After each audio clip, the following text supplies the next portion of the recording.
Merci François Pitrel. Ces doses de vaccin, il faut aussi pouvoir les conserver à moins 70 degrés pour ce qui est du vaccin Pfizer. Oui, c'est pareil, je crois aussi. Je parle sur le contrôle. Moins 20 degrés. Moderna, pour le c'est moins Moderna, 20. c'est plus simple. C'est aussi moins une froid. logistique qui sera peut-être différence. plus C'est la simple. canicule sur les vaccins. On est allé en tout cas dans le Nord, dans une usine qui fabrique des congélateurs homologués, des super congélateurs. Une usine qui tourne évidemment en ce moment à plein régime. Sur place, Lionel Top. Quand on évoque l'accélération, l'amplification de la campagne de vaccination, ça se passe notamment ici à Monchy-le-Preux, dans cette usine où on fabrique ce carton. C'est dans ces cartons que le vaccin pourrait être acheminé.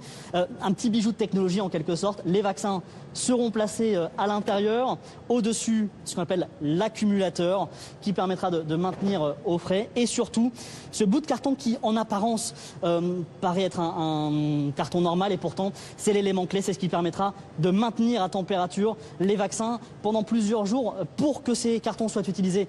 Il y a eu une phase de test, c'est David Stienne qui a procédé à ces tests. Concrètement, comment vous êtes organisé, comment on valide ces cartons? Donc en fait, les emballages sont placés dans une chambre de test qui va simuler en fait les températures qui vont être rencontrées par l'emballage durant tout son transport. Et là, concrètement, on est à 5 degrés comme dans un camion frigorifique en quelque sorte? Par exemple, on est à 5 degrés, mais on simule également sur des températures plus élevées pour simuler par exemple la mise en place de l'emballage dans une pharmacie, dans un EHPAD où il n'y a pas de frigo.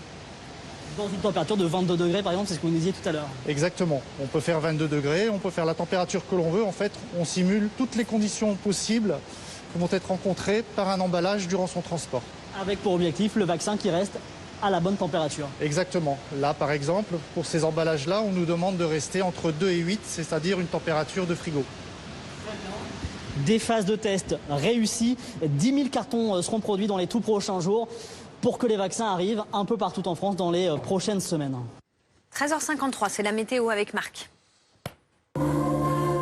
Alliance.